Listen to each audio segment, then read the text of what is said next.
여기서 무언가 섬뜩함을 느낀 카즈코 씨는 누군가 혹시 내 거 명의를 도용해서 전출입 신고를 했나라고 생각을 했고, 이에 호적 등본을 떼와서 살펴보게 됩니다. 그리고 그녀는 머리를 한 대 맞은 듯 충격적인 사실을 알게 되죠. 이때 온 등본 서류에는 오사카에 거주하고 계신 아버지 77살의 카토 제니치로 씨가 2개월 전에 죽었다는 사실이 기록되어 있었습니다. 아니, 아버지가 사망했다면 왜 딸인 카즈코에게 알리지 않은 걸까요? 그렇다면 혹시 서류상의 오류? 이후 그녀는 아버지에게 걱정이 돼서 수차례 연락을 시도하지만 끝끝내 연결이 되지 않는데요. 그런데요, 이 서류에서 깜짝 놀랄 만한 또 다른 사실이 하나 있었습니다. 그건 바로 1년 전 아버지가 한 중국인 여성과 재혼을 했다라는 것이 쓰여져 있었기 때문입니다. 이게 지금 내가 모르는 상황이 무언가 돌아간다라는 것에 불안감을 느낀 딸 카즈코 씨는 곧바로 오사카로 달려갔고 경찰을 찾아가 이 사실관계를 확인하게 됩니다.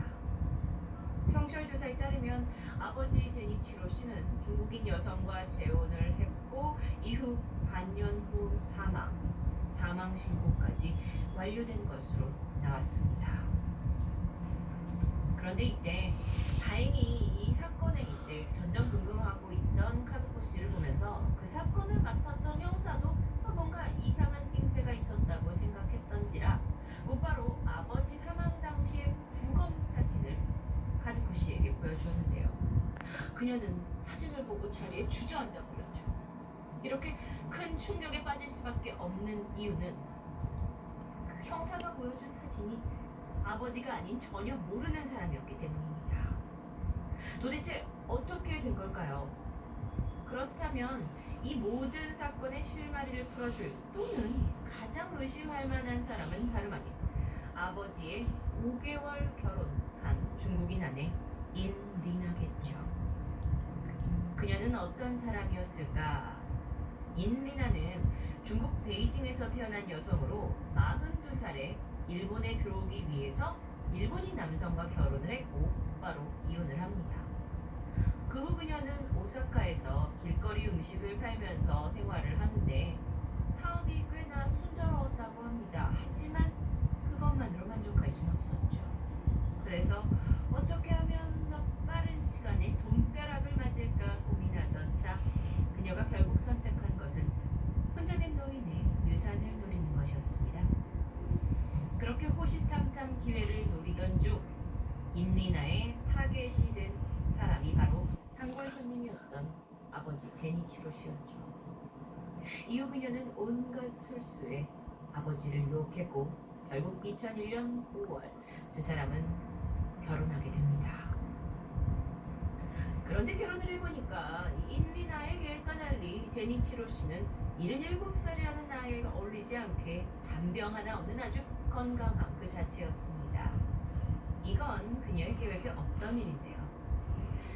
결혼한 지 5개월이 지났고 그녀는 도대체 언제 남편의 유산을 상속받을 수 있는지, 혹시 이러다가 내가 이 노이가 계속 살아야 하는 건 아닌지 매일 고민하다가 더 이상 기다릴 수 없다고 생각합니다. 그리고 치밀한 범죄를 계획하게 되는데요.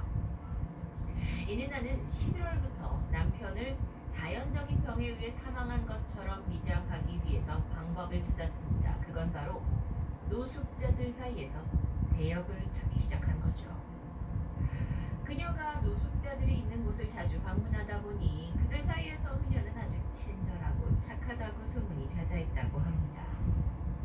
그녀의 눈에 들어온 첫 번째 표적은 72살의 노숙자 타카기 기요기 씨였는데요. 평소에 당뇨병을 앓고 있던 그를 치료를 도와드리겠다고 꼬셨고 남편의 보험증으로 그를 위장 입원시키게 됐죠. 그런데 문제가 발생합니다.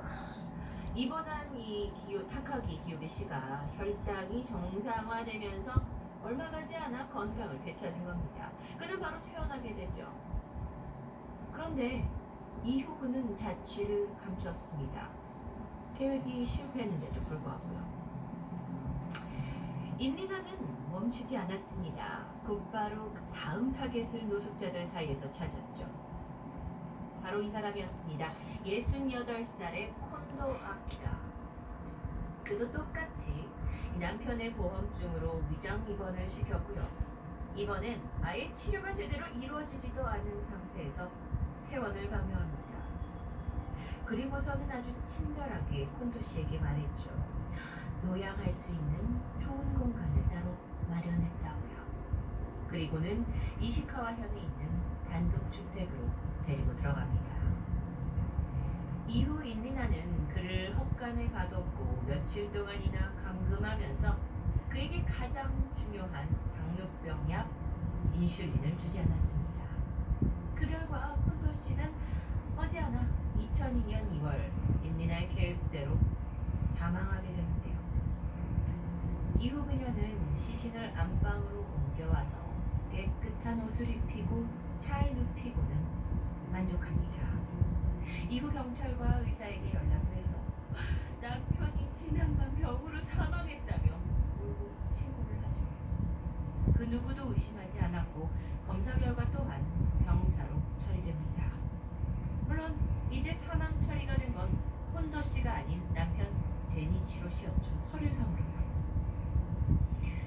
이렇게 경찰의 눈을 감쪽같이 속인 인리나는 곧바로 유산 상속을 받기 위한 다음 계획을 실행합니다.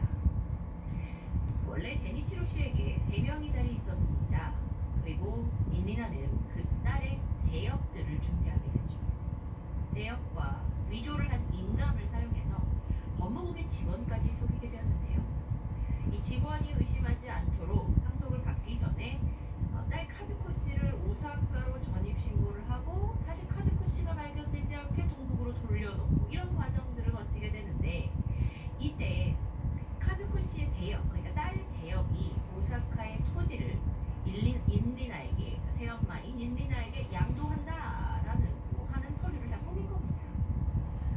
이렇게 딸들한테 유산 상속을 이제 포기했다라는 허위의 신청을 다 서류로 조작해 놓고 결국 인리나는 남편의 유산 3천만 엔, 즉 하나로 3억 5천만 원에 달하는 재산과 땅을 드디어 손에 넣게 됩니다. 모든 계획은 완벽했다고 생각했지만 그런 과정 중에 우연히 구청 내에서 기재를 잘못하는 실수가 발견되었고요. 이로 인해 제니치로 씨의 진짜 딸 카즈코에게 연락이 가게 되면서 이 내막이 밝혀졌던 겁니다. 사건의 모든 것이 발각되고 난 후 인리나는 전국 수배 명단에 올랐죠. 하지만 그녀의 행방은 전혀 알 수가 없었습니다. 무려 5년 동안이나 말이에요. 그렇게 무심한 시간이 흐른 지 5년 만인 2007년 10월 17일 사기꾼 아내 사건을 다룬 이 기사를 본 한 남성이 인리나와 비슷한 인물이 있다는 제보를 하게 되는데요. 경찰은 곧바로 그녀가 있다는 아파트로 출동했고 거기서 지난 5년을 쫓았던 살인마 인리나를 드디어 검거합니다. 지난 5년이란 세월 동안 도주를 하면서 힘겨운 삶을 살았을 거라고 예상했지만 아니요.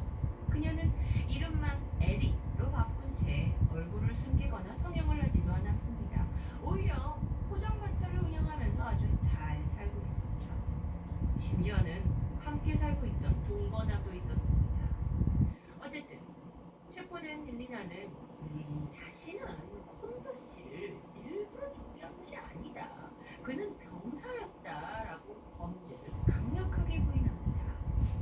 특히나 여러분 이 사진을 보시면 이송 중에 기자들의 모습을 본 그녀가 모자를 씌우려고 하는 이 수사원의 손을 난폭하게 뿌리치고는 이렇게 카메라를 향해서 미소를 던지는 섬뜩함을 보여줬는데요.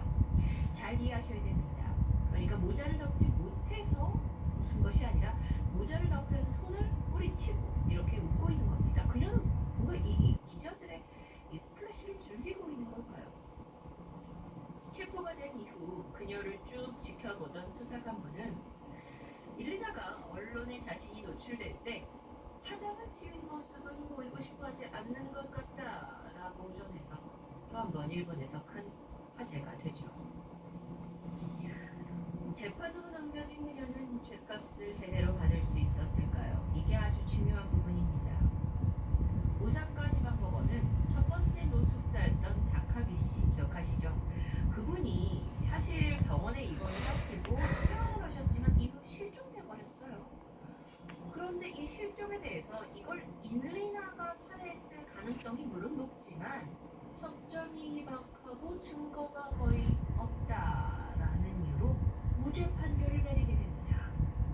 또한 남편의 대역으로 희생양이 된 콘도 씨, 그는 당뇨병의 악화로 인해 사망 계획은 명백했다라는 것으로 무기징역을 받게 됐죠. 아, 그런데 여러분, 지금까지 우리가 놓치고 있는 것이 있습니다. 정작 그녀의 남편 제니 브로 씨는 어디에 있는 걸까요? 그는 지금도 행방불명 상태입니다. 정확히 사망 신고는 했지만 사망을 했다는 근거가 없죠. 그의 시신도 발견하지 못했습니다. 그래서 인리나는요, 이 사건에 대한 결정적 혐의는 전혀 받지 않게 되는데요. 다시 말하면 인리나로 인한 실종 사망자 총 3명일 수 있지만 이에 대해 오직 1명에 대해 무기징역 처벌을 받은 것으로 이 사건은 마무리됩니다. 유가족들은 제발 우리에게 진실을 말해달라. 아버지가 돌아가셨다면 내가 그 무덤에 뼈 한 조각이라도 넣고 싶다라고 말하며 비통한 심정을 호소했습니다. 하지만 인리나는 아랑곳하지 않았고요. 남편은 실종이라니까요? 라는 주장을 굽히지 않았는데요. 이 사건을 듣다 보면 그녀에게 무기징역이라는 것은 어쩌면 죄에 비해 가벼운 처벌이 아닌가라는 생각이 들게 됩니다. 토요미스테리 디바제시카였습니다.